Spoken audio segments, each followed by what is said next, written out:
Yo, what up? It's your boy H2O, and welcome back to another episode of the New Balance Podcast. That's right. You see, your screen is not tripping, your cable not cut off. I'm squatted up. I ain't in this thing by myself. Yes, I got a whole legion with me. And matter of fact, we're gonna have some more joining this conversation. Listen, it's so good to be back with you. And as always, so much love. I appreciate every partner, every viewer, every listener.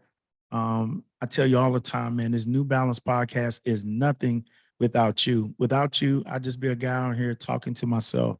I thank God for the audience. I thank God for all the love. I thank God for the text messages. Let me say something to you.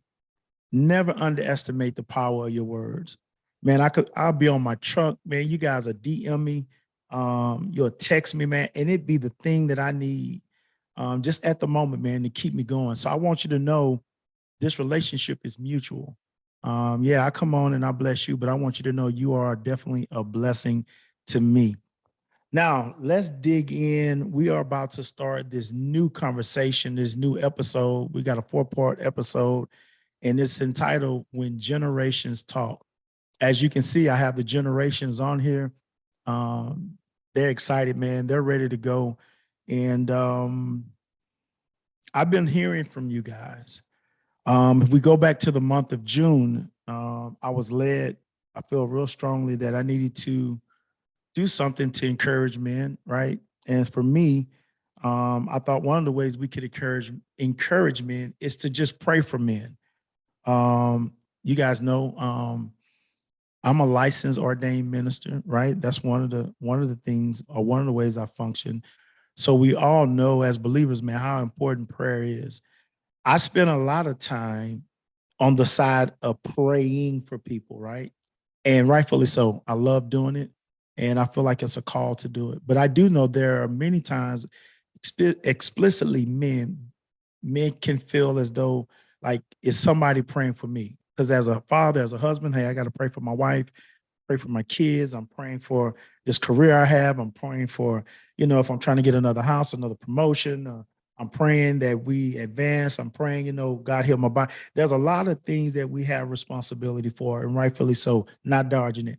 But there are times I will tell you as a man, it feels like sometimes it's like, man, God, is anybody praying for me? Is anybody thinking about me? So what I did was we came up with 100 days of prayer with 100 men, and it was a phenomenal 100 days. Um, Through this, I'm telling you, my life was changed forever. Um, I had the privilege of connecting with so many other men that I've never had the privilege of meeting, but we connected through this social media. We connected through the internet. We connected through this platform that God has given me. And through these 100 days, I began to be bombarded from all different men, from all different generations. Just to give you an example, there was one gentleman that I connected with. He was so inspired by the prayers and, the exhortation. He told me that, man, I know that I've been convicted in my heart. I haven't spoken to my father in 19 years. This weekend, I'm driving to go see my father and go make things right. When I hear that, I understand that the prayers are working. Another man, um, he went to go find his father. He knew of him, but he went to go find him because he desired to have a relationship with him. And as of today, they are working on having a relationship.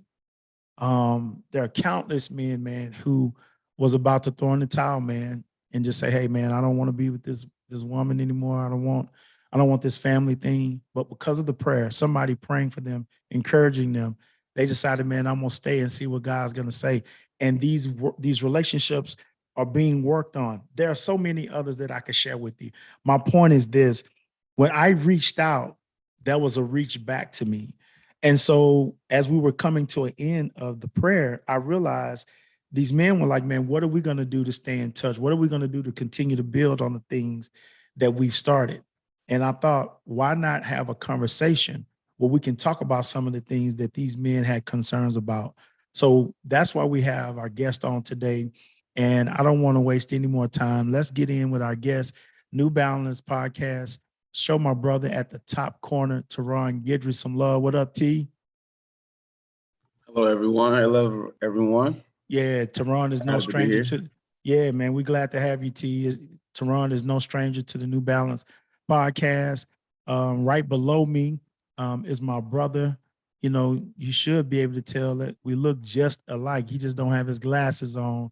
This is my brother, man, Wayne Joseph. This is my sister's brother. Shout out, my brother. What up, Wayne? Hey, good afternoon, my brother. How are you today? Man, it's so good to be on with you, man. So good to be on with you. Down at the bottom, every relay need an anchor. You see this guy at the bottom. You see him with the baton. He got the gold shoes on. Matter of fact, his shorts were so short back in the day, they almost didn't let him run track because he was so fast. The anchor of the podcast. Show some love from my big brother, Stephen Holloway. What's going on, Holloway? You sure be messing a brother up. Hey, man, it's the truth. It's the truth, man. So good to have you on, man. There was them shorts was real though. Them shorts were real, yes, They were sir. short back in the day. Yes, sir. We didn't have no Michael Jordan shorts back in the day. And man, guys, over to our left on the second deck. Like I said, I saved the best for last. He's the newcomer of the year. You understand? He's the Big Ten newcomer of the year. You know, putting up 20 and 10, 3 steals. You understand? The NBA is calling, but he said, I ain't going to the NBA yet. I told my mom I'm gonna get my college degree, so I got 3 more years. Give it up for the youngster on the podcast, Mr. Bailey Moore. What up, Bailey? Hey, what's up, everyone? Glad to be here. Thank you for having me. Man, I'm so glad to have all of these men here. And I have another guest that's going to be joining us real soon, and we'll bring him into the conversation when he gets on. So guys, man, we've been talking off the camera. Today, when generations talk, with the exception of Bailey, a lot of us, whether we had time with our father or grandfather or whatever man that was had influence in our lives, many times the I call them the emergency room situations of life. Many times we didn't get conversation, we didn't get commentary on how to go through life, how to deal with those things. When we were younger, the definition of what a man was totally different. The way we heard it, the way we saw it. And really, this is no slight to none of them. They gave us the best that they had. And man, thank God for it. Because of it, we're here today. So, man, salute to them, right? But we do understand in the day that we live in, when you build your foundation on something that doesn't have the stability, it's gonna crumble. And what I see as a whole, I see men crumbling in different areas of their life. Part of the crumbling is, okay, we got a guest coming in, we'll bring him in. Part of the crumbling is we lack the proper information in the different areas, right? Or we lack the information, or we lack seeing an example of it being lived out. So because of it, you see men in crumbling situations, you see men struggling to try to be successful, to achieve, and the list goes on and on. And so these group of men, they represent so many different layers of life, so many different layers of life. So today, what I thought would be good is you're going to be blessed by hearing from these men. You're gonna be blessed by their experiences. And what I'm most excited about, these men have more in common than they even care to know. And so I can't wait for this conversation to jump off and tie in, even though some of them may know each other, but the majority of them don't know each other. Hey guys, we got a new guest in the building. Let me bring the intro in on this guy, man. Listen, what can I say about this guy right here, man? Look at all this love, man. Look at where these guys getting these hats from, man.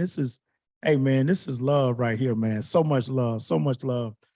Okay, yeah, go ahead. I saw your finger. You put the church finger up. Hey, we can do that. That's all good. So our last guest in, man, this guy, we have a relationship, man, over, I want to say like 42, 43 years. I've been knowing him a long time, man. And what I love about this guy, He knows the good, the bad, and the ugly about me. But one thing this guy is, that's what's up, Bailey.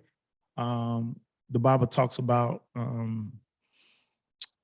Jesus being a friend that sticketh closer than a brother. I can say this about this guy. Um, been with me, man. We chopped it up in some good and some dark times in life. And his friendship is very, very valuable to me. And so you're going to be blessed by him tonight, or today, rather. New Balance podcast. Show some love. He ain't no stranger. You just seen him over and over again. Show some love for my brother Keith Crawford. What up, K? Not much, not much. Glad to be here. Glad to be here. Yeah, man. Wayne, look, man, he got his gear on, man. He came from the golf course. That's commitment. Brother, he put his golf ball down to come hang out with us. So you guys gonna be blessed today. Yeah, you're gonna be blessed today. I finished up at 11:30, try to make it by 12. So See, that's I got love. my 18 in. I'm done with my 18. You got your 8.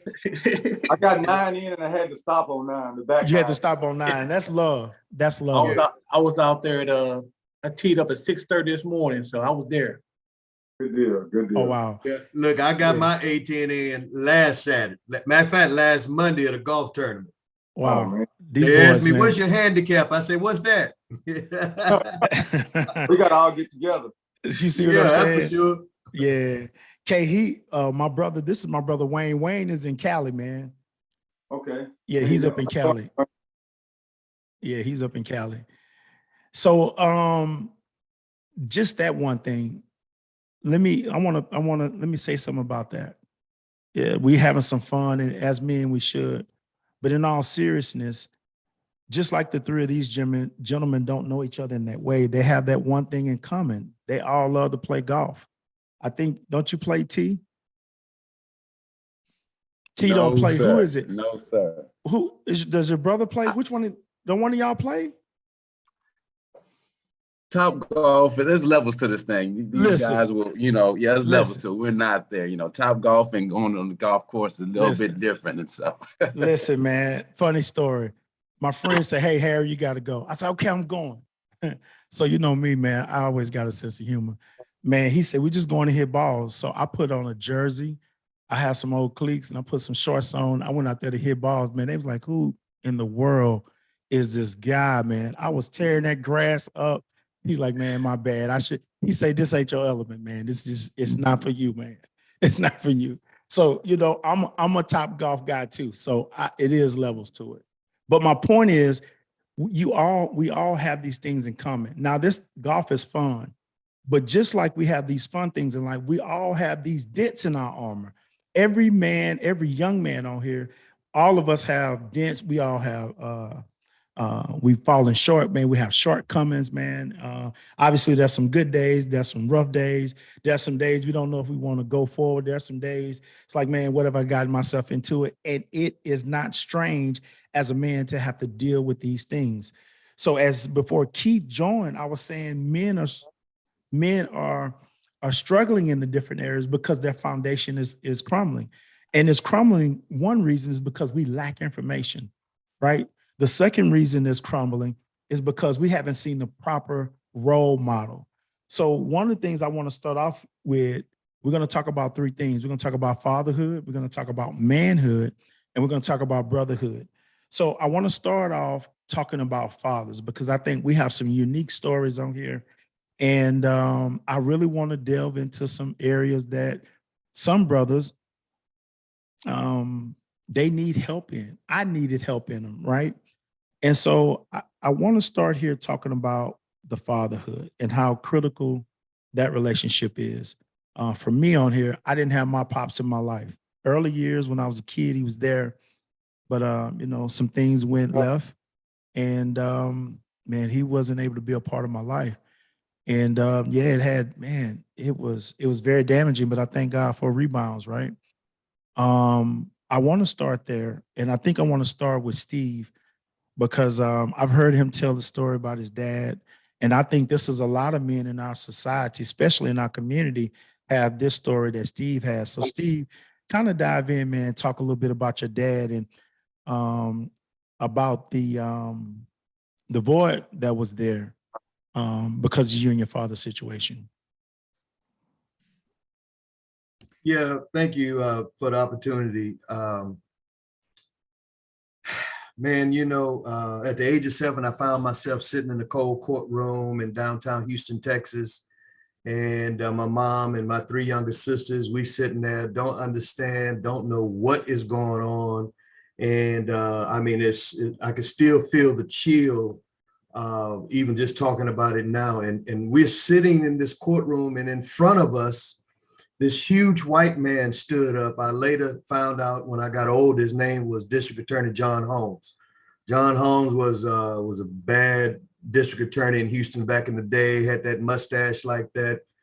And my father comes in, shackled down, had on the whites. And man, at once I was paralyzed. I couldn't move. I couldn't scream. And I just didn't know what to do, because now here I know my dad was an academic elite.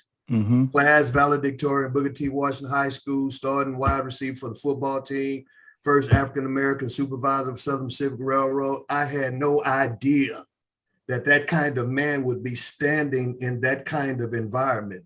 And so, and things happened so fast. When I looked up, we was on our way home. Out of all the years I've told my story, man, I cannot remember the ride home. All I know, it was quiet. And when I got home, I asked my mom, I said, Mama, where's Daddy? She said, baby, he's in the hospital. I said, the hospital? Now, I'm 7 years old. I said, now, when is he coming home? She said, I don't know. I said, well, I'm going to go sit outside and wait for him. And I went and sat at 3622 Wentworth in 3rd Ward that day, and he never came home. I later found out he had just received a 13-year sentence to Huntsville State to serve 13 years at Huntsville State Penitentiary. Devastated. And so my first visit, man, the first visit, man, was just traumatized, man. I mean, walking up those stairs and even today, those stairs and everything is still the same. Wow. I still go up there. Oh, I got girls that go to Sam Houston University now. That's right next door to the prison that their grandfather was incarcerated at. And so, man, when I entered that place, man, the smell changed, the sounds changed, the image changed, everything changed, man, to something I had never seen in my life, something we had never talked about. And we sat down, there's this plexiglass. Then a few minutes later, so he walks around the corner in all white, and I lose it. For 2 hours, man, I could not get control of my cry. All I could do was cry for 2 hours. And by the time, I finally got myself together, it was time to go. And that went on for 5.5 years. And finally, man, he did come home. We got reconciled. I mean, I was so happy to see him. And guess who played wide receiver back in the day? I played, and these I consider were the best hands back in the day. Tell your story, brother. Tell your story. I caught everything that came my way, baby. I caught colds, I caught flus, But that was my thing, man. And that first time that he showed up at my football game, everything changed, man. I became faster. I became stronger. I became bigger because my daddy was in the stands. Yes, sir. And within about 2 years, man, he got caught up in another case. And back then, because of the collateral consequences of the laws that were created back then in the 1970s, that impacted mostly men of color, and he didn't even murder anybody. He got caught up in that, and he received a 99-year sentence. And there I was, 12 years old, knowing I'll never see him again. Now I understand what prison is all about now. From watching on TV and looking at books and stuff, but nobody in my family, we never talked about that. And so as a result, I really suffered in silence. Wow. And those are generation of men that are dealing with that same thing. It was, but the great thing about it, man, is I had a grandfather that kept his foot where it needed to be. I'm so grateful now. My family, now they kind of understand they are the beneficiary of how he trained. He didn't talk much. man, he was like a god to me because I loved him so much. He loved me, and he just demonstrated stuff. You know, I kind of learned from watching. Now, he did tell me about, you know, saving my money and going. I remember Bank of Houston downtown. He took me to open up my first savings account, man. And it, you know, and later on down the road, after I had a little job and putting money in there, man, my grandfather asked me to, he asked to borrow some money from me, man. And I was so happy, man, that I had money saved. I said, yeah, bro, I got you. And he took me to the bank. And I think it was a test. And I think it was, you know, him, you know, challenging me and seeing, you know, how to trust people, you know, and I gave him the money, man. He told me he'd pay me back. He paid me back. And from that point on, man, he was my everything. Incredible. Incredible. Everything. Incredible, man. That's an incredible story. I want to go now. I want to go down to Keith and have him talk a little bit about his dad. One of the things about him, I actually know his father. Spent a lot of time, and his father spent a lot of time down at our house with my grandfather, and you know, fond memories. I learned how to drive a stick in Keith's daddy's Ford Ranger. You know what I mean? A lot of memories, man. But we do know there's a thing where the proper term it leaves me right now, but I remember being around, watching other fathers, you know, be around their sons, and I remember what it's like just longing, man, like, man, just to have my pops, you know, around, that type of thing. And so I'm saying this to say this. I used to live through my friends and others, man, who had a father. Now, even though I didn't know the situation, but from what on the outside looking, it's like, man, their dad is around.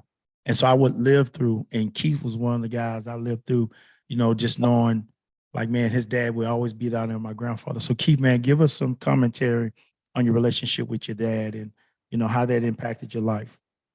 It's interesting, after listening to Steve's story, obviously my dad wasn't incarcerated, but he was, in a sense, unlike the traditional term of what we think a father's role should be. It wasn't that way in my life. And he was a part of my life, but we didn't play that traditional father-son role. He was kind of in and out. He and my mother were not together.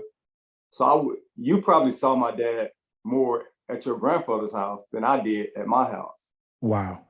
And it was probably more of a proximity thing because you guys live relatively close right. to where my parents live. And that's where he spent most of his time, but it wasn't with me. So I didn't have a father-son relationship. He would come in and out by my mom's house. He had a drinking problem. So a lot of times when I saw him, it would be in the middle of the night. My mom would make me open the door to let him in to sleep off him being drunk. Wow. So it was not the traditional father-son type role.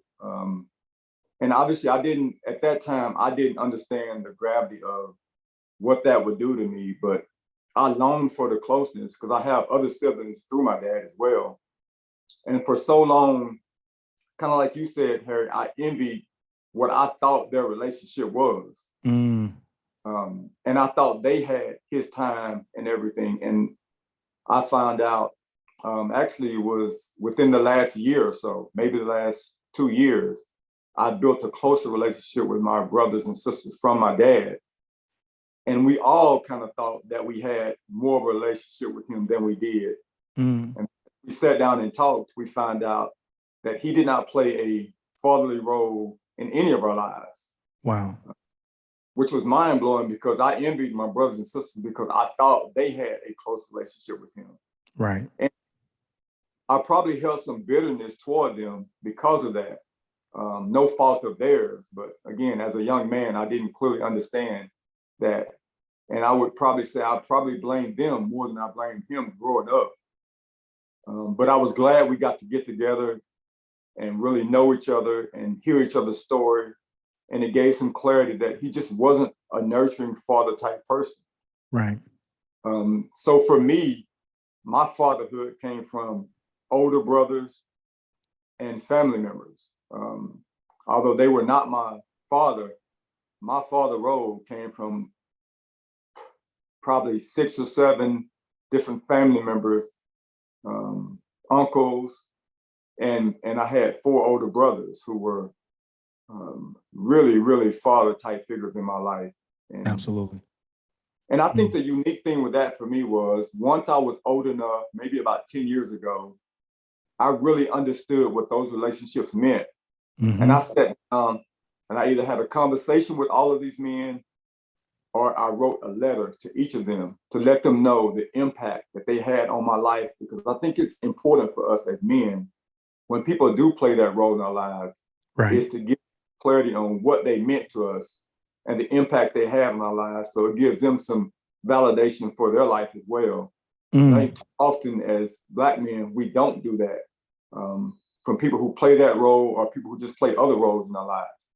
So I did sit down and I wrote 2-page letter to my brother, 2 of my brothers. I gave a gift card and just a card to a couple of my uncles, and just to validate to them what they meant to me and the role they played in me, for me. So I got to see that father role from other people in my family, not my father. Man. And oh man, this is good. This is so good. I hope that I'm talking to the viewer right now. I want you to I should have said it at the top, but I'm gonna ask you to get your pad, get your pen, phone, however you take notes or however you have questions. As we're talking, I want you to write down, I want you to begin to ponder the things that you're hearing from these different men. Like I said, we're all from different walks of life, but there's this knit between us. And you're going to hear more of it. And like you said, I'm so glad you said that, Keith. Like I said, man, it is fair to say this.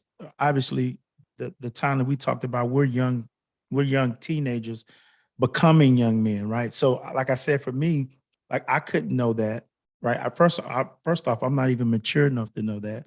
I wouldn't even have inside information. But it is amazing whether a thing is working right or a thing is working wrong, how you can look at something and your perception of it is like, yo, I want that. Not even knowing that the individual that you're longing after or you're trying to live through, they got their own set of issues or their own pain that they're going through. I would never know that unless we have this conversation. Because from a distance, man, I'm just like, shoot, man, he got it made in the shade, right? You know, and man, you would come pick me up in your dad's truck. I'm like, man, my daddy need to get a truck. He need to let me, you know, all of these different things. And so it's amazing, man, as we grow and we do a rewind and we look back, it's like, wow, we all have this thing in common. So we're going to come back to that. We're going to come back to that, Keith. I want to go next to my brother, Wayne. And I know Wayne has a unique story in terms of a father-son relationship, and this one that we know all too well. But I think there are some unique dynamics, not just to the story, but when I look at my brother where he is now, I know a lot of men that's been through what he's been through, and they're not doing what he's doing. So, Wayne, man, if you could share a little bit of your story about not having your father and how, you know, the impacts of it and where you are in life now, you know, with that, it's definitely going to be a blessing to the hearer on today. Yeah, thanks, Buster. Yeah, Harry. No, Buster, that's it. They know me as Buster. That's yeah. Hey, you know, I got a sister give me every time I call you Buster. His name's Harry. Okay, Harry. I'm sorry. Hey, I won't call him Buster. You won't call him Buster, right? So listen, Yeah. the world is sitting. So you good. You get the car. You get the car, Wayne. You get the car. Yeah, hey, my big sister tell me I can't do it. I don't do it. So hey. Okay. All right. All right. Hey, but on a serious note, when I never knew my father. I never had an idea. To this day, I still don't know who he is. But I had a very close friend of mine. Him and I met in June of 1986. And come to find out, he was in the same situation I was in. He never knew his father. And we always talked about this throughout our military career. But I had someone in my life since a very little boy who stuck with me and was always there for me. And it was my grandfather. Kind of like was what Steve said a few minutes ago. You know, he always told me, he said, son, I still remember one day I got in a fight at school. I think I was first, second grade. And he worked the graveyard shift. And he came home. They called him up and told him to come get me from school. And I remember him walking in that door. I'm looking at me like, what did you do? I told him, I said, well, everybody in the park was doing this, this, and this. He said, he always thumped me. He always thumped me. He never whooped me. He always just thumped me on my head. He say, this day forward, I don't give a what everybody else is doing. You do the right thing. And that stuck with me all my life. All my high school years, middle school years, military years, to the day, that's one thing I tell my team. I don't care what everyone else is doing, we're gonna do the right thing. Mhm. And so I say that because I never had a true father figure, but I had someone in my life. And here's the crazy part about it. He wasn't my biological father. My mother married him. My grandmother married him when I think my uncle told me, I think he was 14 or 15 years old. My uncle was 14 or 15 years old. Mhm. My grandmother married my person I call my grandfather, Right. who was the man of my life. And he always took care of me. I remember when he was very, very young, he's telling me, him and I would all ride around his truck and would tell me different stories. And we moved to Galveston in 1970. And we moved to Cedar Terrace. And Mhm. we lived over there by the little park area back in the back there. And I remember him telling me one time, he said, son, me and your grandmother wouldn't eat until you and your sister ate. Because when he moved to Galveston, he didn't have a job. So he finally got on at one of the chemical plants and started doing better. So they wouldn't eat until we ate. And I didn't understand that until I became a father, until I got a granddaughter now. And now I understand that commitment to them, that they go first. And get to my grandfather relationship with me was so powerful because I still remember the day I left to go to the Marine Corps. He looked me in my eyes, he said, son, I don't care where you're at in this world, I'm coming to get you if I have to. I believed in my heart of hearts that he would, because I knew how much him and I cared for each other. And kind of go what Steve said, because I went to boot camp, came back from boot camp, and no one told me, my grandfather, well, let me digress for one quick second. So my junior year in high school, him and I were sitting on the porch, and my sister going to go off to college. And he said, son, I'm tired. He said, I'm put your sister to school, but I don't know if I'm able to help you to school. I told him, I said, Paul, don't worry about it. I got it. Don't worry about it. I got it. So him and I put money together, and my sister went off to college. And I started working since I was 12 years old, doing every little thing. So him and I would put little nickels together, send her money to school in Lamar in Beaumont, Texas, and would send her money there. And I went off to the Marine Corps.